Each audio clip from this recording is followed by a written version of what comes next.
Welcome to the Formula Bone F1 show. I'm Jared Borislow, but you can call me J-Bone. It is now time to preview the inaugural Miami Grand Prix. J-Bone! Our first order of business today is getting to know the Miami Grand Prix and its circuit, the Miami International Autodrome. The Miami Grand Prix will mark the first time Miami has hosted a Formula One race, but Vice City, as Miami is known by the gamers among us, shouts to you, is no stranger to hosting Formula racing events, having held the Miami E-Prix Formula E race back in 2015. I really think that they could have come up with a better name for Formula E races than E-Prix, but I digress. While Miami has never hosted a Formula One race before, did you know that the Miami Grand Prix will not be the first time that Formula One has raced in the state of Florida? Formula One raced in Florida for the first and only time before the 2002 Miami Grand Prix, all the way back in 1959 at the Sebring International Raceway in Sebring, Florida, which played host to the first ever Formula One United States Grand Prix. The race was won by New Zealander Bruce McLaren, yes, that McLaren, who would later found the Formula One team known today as just McLaren. I believe it was known as like Bruce McLaren Racing Limited or something back then. Kind of a cool name, but I think just McLaren is a bit more marketable. Bruce McLaren won the race at age 22 years, 104 days, becoming the youngest ever non-Indianapolis 500 Grand Prix winner in Formula One history, a record that stood for 44 years until Fernando Alonso broke it in 2003.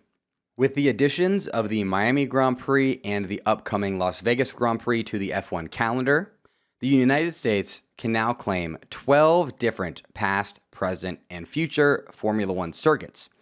In chronological order, those circuits are as follows: Indianapolis Motor Speedway in Indiana, Sebring International Raceway in Florida, Riverside International Raceway in California, Watkins Glen International in New York, Long Beach Street Circuit in California, Caesars Palace Grand Prix Circuit in Nevada, Detroit Street Circuit in Michigan, Dallas Fair Park in Texas, and that one held a pretty crazy Grand Prix, which I will definitely talk about at one point. It involved Nigel Mansell literally passing out because it was so hot. Crazy story, definitely going to cover that. Phoenix Street Circuit in Arizona, Circuit of the Americas in Texas, Miami International Autodrome in Florida, and, of course, Las Vegas Street Circuit in Nevada. Only 77 different circuits have ever hosted a Formula One Grand Prix since the Formula One World Championship began in 1950, which means the United States is home to over 15% of Formula One's total circuits, which is the highest percentage of any country in the world. And while I am discussing Formula One history here, I would like to take a moment to say rest in peace, Tony Brooks, who was the last surviving driver to have won a Formula One Grand Prix in the 1950s, the decade in which the Formula One World Championship began in 1950. Brooks's nickname was the Racing Dentist on account of him being a dentist who raced, which just shows how insanely talented this man was.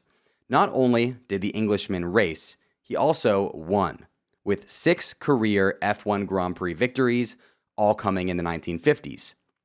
Brooks's final victory came at the 1959 German Grand Prix, held at a circuit called Avus, which was an insane circuit. And when I say insane, I mean absolutely bizarre. It featured just 4 total turns. Miami, for reference, has 19. And Avus also had 43-degree banking at its north curve. 43-degree banking. To give you an idea of just how steep 43-degree banking is, the banking at Daytona International Speedway, which is quite steep, is 31 degrees. Avus, 43 degrees. What's more, the steeply banked north curve at Avus had no barrier at the top, so cars that didn't make the bank turn could just fly off the top of the wall. Formula One used to be insane. That turn's nickname was literally the Wall of Death. Because, as I said, you could just fly off the top of it like it's a ramp. Unbelievable stuff. But, though an absurd challenge, the Avus circuit was no match for Tony Brooks, who won the only ever Formula One Grand Prix held at it back in 1959. Rest in peace, Tony Brooks. I'd like to now move on to discussing the circuit at which the Miami Grand Prix will be held, the Miami International Autodrome. My first order of business is asking you a question. Do you think the Miami International Autodrome should be called a street circuit?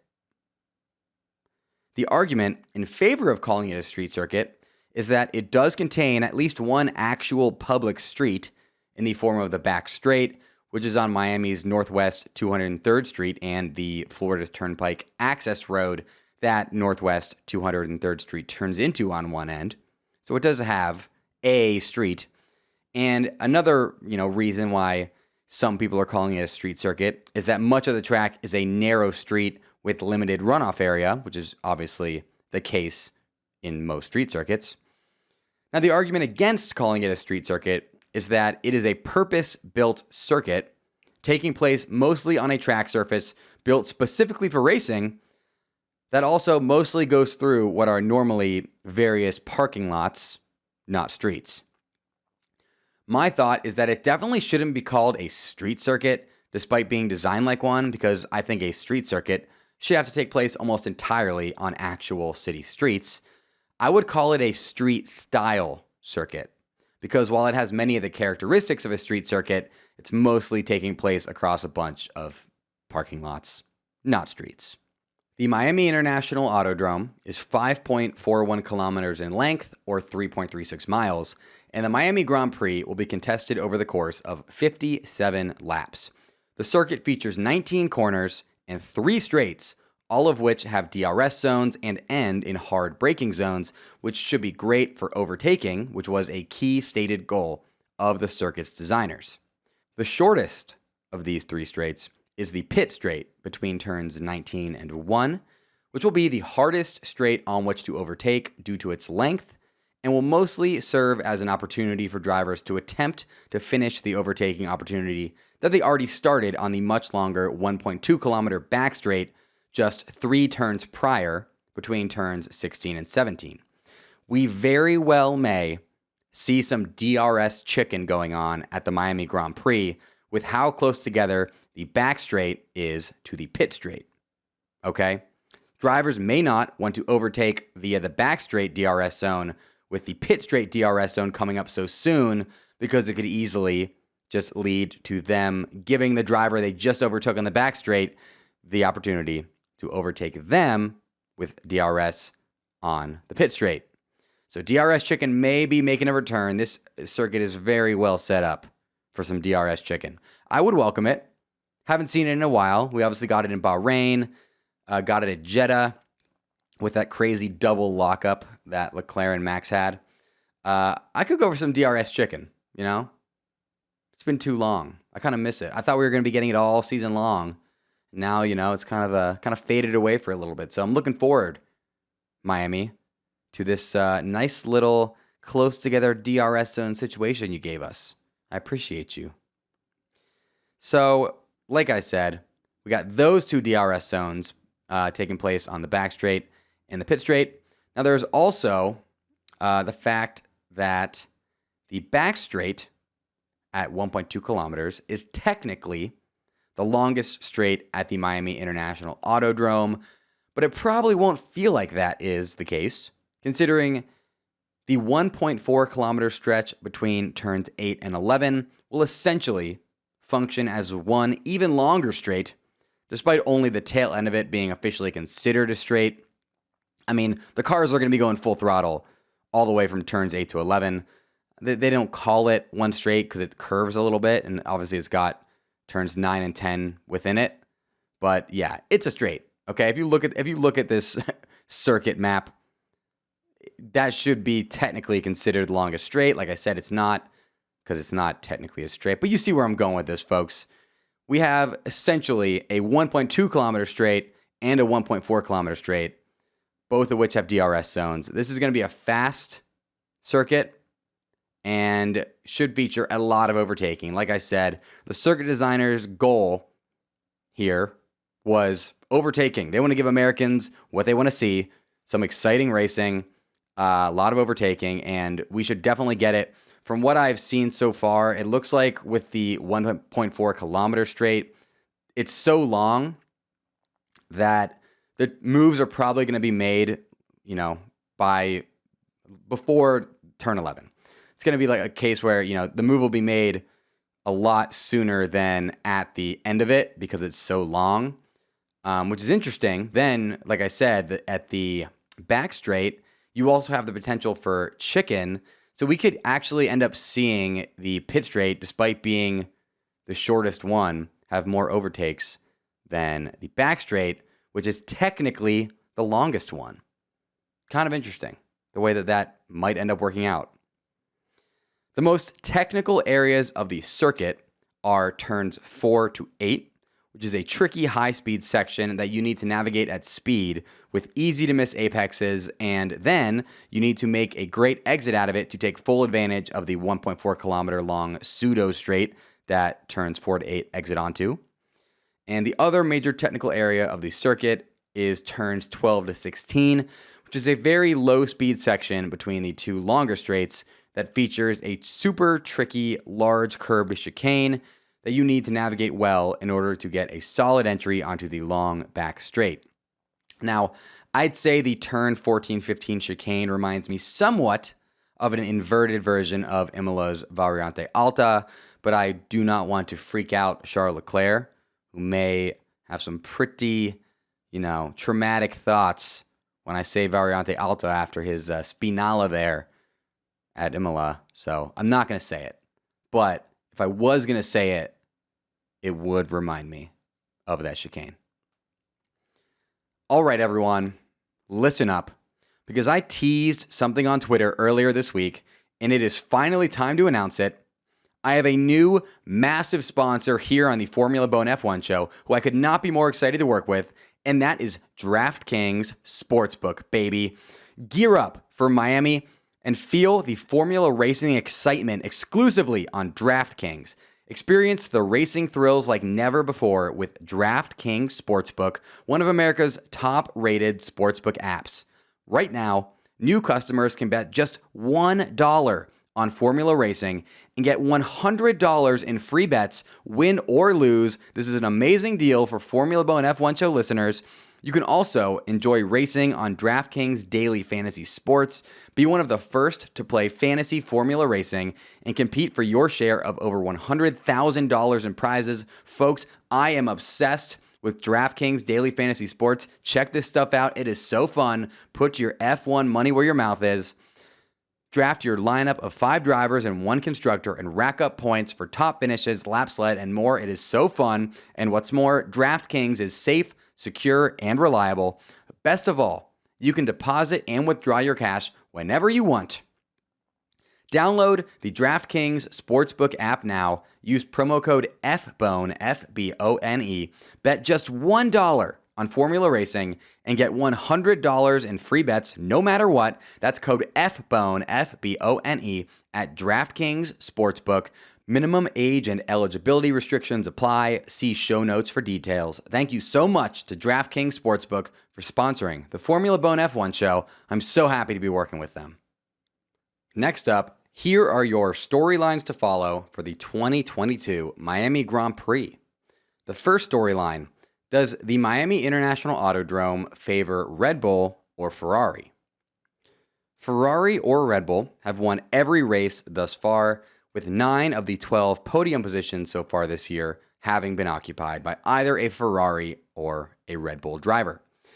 And what's more, the 3 times that a non-Ferrari or Red Bull driver was on the podium this season was because Max's car pooped its pants in Bahrain and Australia, and Leclerc binned it at Imola. That is to say, I think it's safe to assume that either a Ferrari or Red Bull will win this race unless something crazy happens, which of course is possible, considering it's a new circuit and both teams have had their slip-ups thus far. But assuming it will be either a Ferrari or Red Bull on top, which team does this new circuit suit more? Conventional wisdom might tell you Red Bull, because of the three straights, given that Red Bull have shown superior straight line top speed thus far in 2022.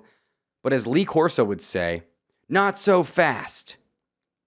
Ferrari's porpoising has been affecting them all season, specifically their straight line speed, but they are bringing upgrades to Miami to address their porpoising issues. Not only that, but the Ferraris are also getting a new low drag wing, and Leclerc is getting a new engine spec for Miami, the one Sainz was destroying people with at Imola before he beached it. All that is to say that I think Ferrari have the upper hand over Red Bull this weekend. The second storyline, will the weather in Miami affect the race weekend? The current weather forecast for Sunday in Miami Gardens has scattered showers and, as we all know, rain has the potential to make racing extremely chaotic. Like much of Florida, Miami is prone to frequent rain showers that can come out of nowhere, pour rain for like 15 minutes, then stop. Knowing this, the circuit designers put drainage at the tippy top of their priority list when building this racetrack. The track is designed to rise and fall with no point on the track where there isn't a minimum of 1.5% crossfall or long fall, meaning that if it does rain, the circuit is designed to funnel water off the racing surface either sideways or forwards and into drainage reservoirs so that grip is as unaffected as possible if we do see some rain. Now, this doesn't mean that rain won't affect the race if it does happen, but it does mean that if there's a quick Florida-style shower mid-race, drivers may be able to get away without pitting for intermediates, given the track's focus on preventing standing water and puddles from forming on it. Along with the chance of rain, we may also see the temperature creep up to 92 degrees Fahrenheit or 33.33, repeating, of course, degrees Celsius. By the way, shouts to you if you get that repeating, of course, reference. You're a real one. I hope all the drivers have the drink, unlike Kimi did, because it could be a very hot race. Now, we may remember last time Sergio was in the United States, he did not have the drink at Circuit of the Americas. He's going to want that to not happen to him again, because it's going to be a hot one in Miami, folks. Welcome to the city where the heat is on.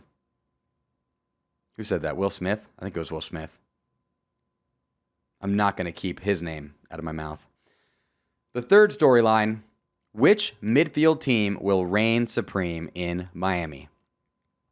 By midfield, by the way, I pretty much mean, at this point, every team but Ferrari, Red Bull, and Mercedes, since every team has already scored at least 1 point. McLaren are currently leading the midfield, which I would not have guessed would be the case after their awful Bahrain showing, but here we are. They turned it around. However, Alfa Romeo, Alpine, AlphaTauri, and Haas have all shown thus far that they are capable of putting up some decent results. And not to mention, even Aston Martin is coming off a double points finish at Imola. We are at a place right now where you could tell me any team is going to get a double points finish in Miami, and I'd believe you. Except, of course, for Williams, shouts to the GOAT.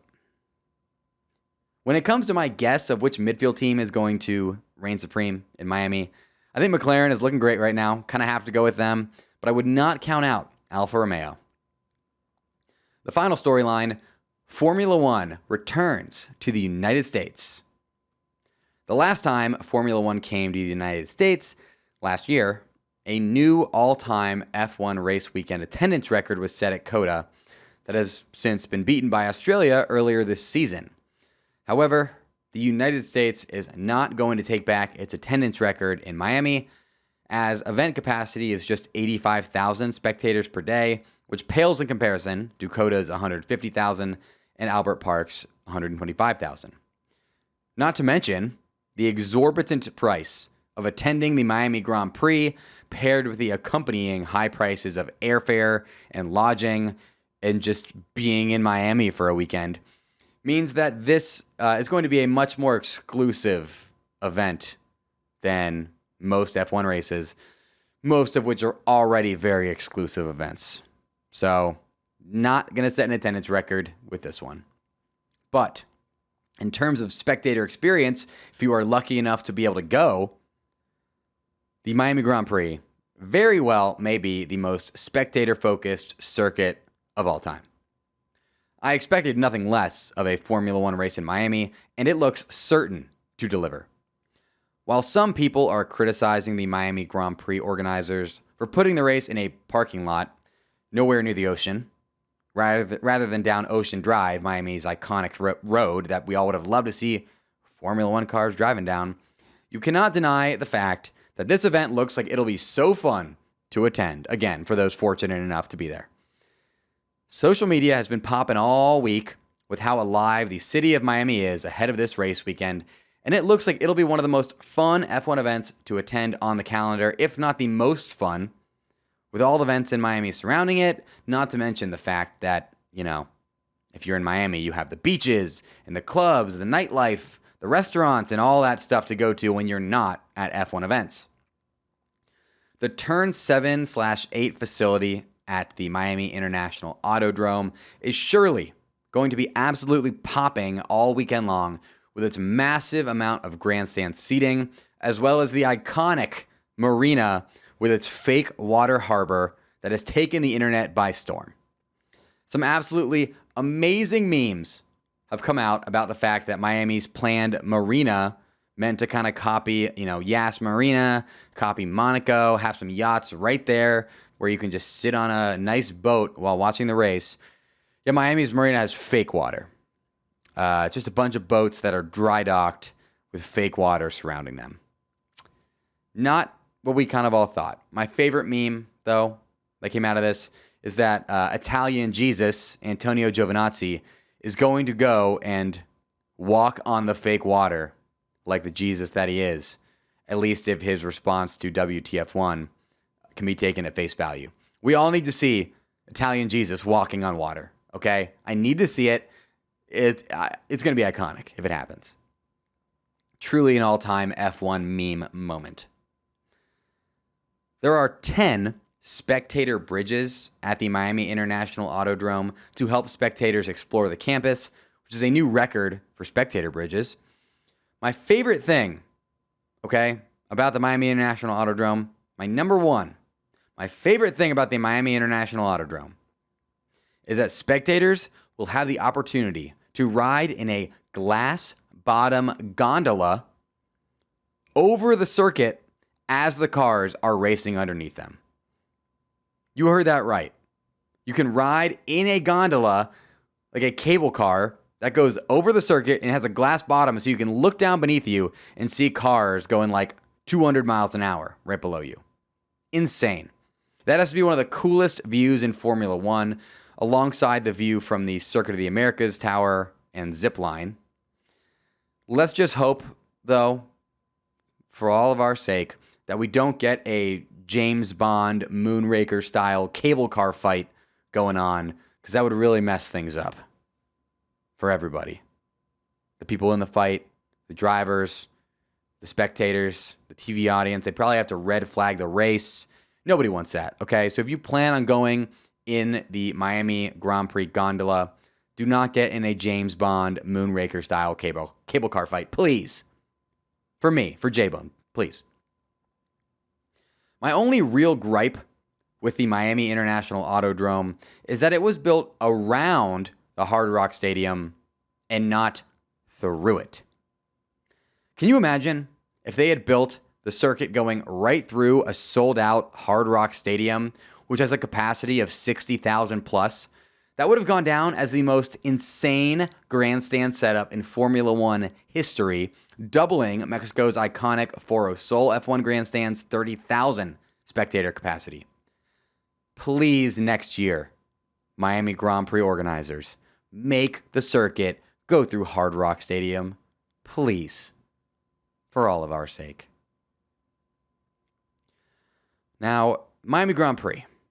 Very expensive. Some people are like, wow, that's a lot of money. Now, when it comes to things that are definitely always worth your money, and then some, Birddog shorts, baby.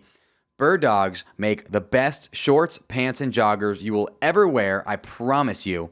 And right now, you can get a free Birddogs tumbler with your order when you use code FBONE, FBONE, at checkout on Birddogs.com. I'm going to focus on Birddogs shorts here because it is either short season or rapidly approaching short season, depending on your distance from the equator right now. I will be wearing Birddog shorts all summer long because you can do anything in them, and I mean anything. Wear them while watching Formula One, working out, playing sports, sleeping, and even swimming.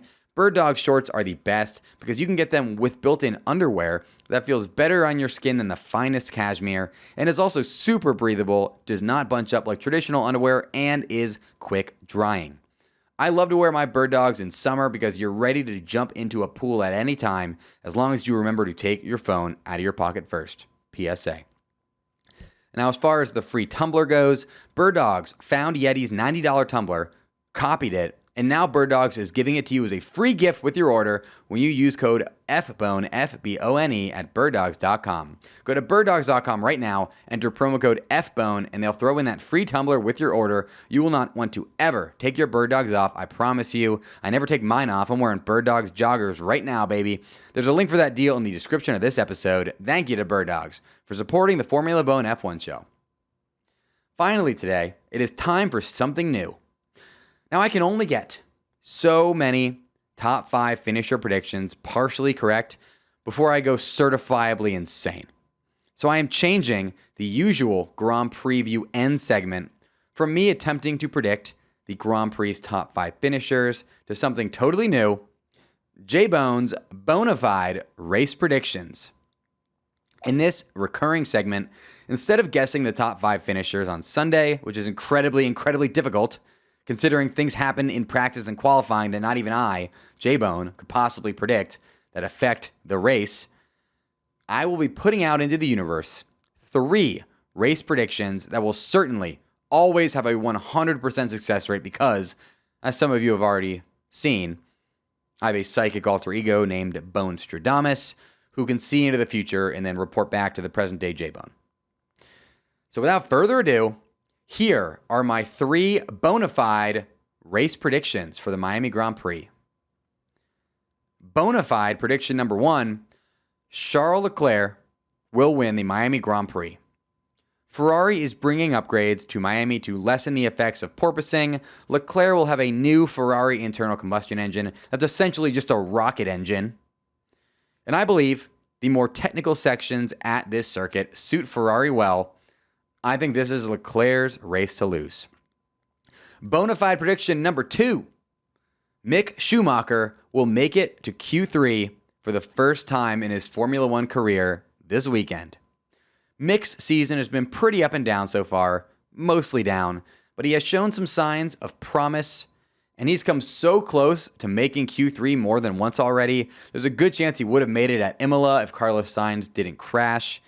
Now, I think Miami, in front of the home Haas crowd, will be where Mick finally makes it to the end of qualifying. Good luck, Mick. And finally, Bone-afide prediction number 3, Carlos Sainz will be on the Miami Grand Prix podium. As you know, I think Carlos Sainz has the yips right now, but I think Miami is where he overcomes them. He knows his car is super fast from how it performed in the sprint race at Imola, which should give him confidence. Plus, the Ferrari upgrades should hopefully lessen the porpoising that's been plaguing Carlos all season long. Look for Carlos to be back on the podium this weekend. Those were J-Bone's Bone-afide race predictions. Now, I want to hear your Bone-afide race predictions. Let me see them in the comments, or you can tweet them at me at Formula Bone if you're listening to the Formula Bone F1 show instead of watching it on YouTube. But if you're on YouTube, let me see those race predictions in the comments, baby. I'll let you know what I think about them.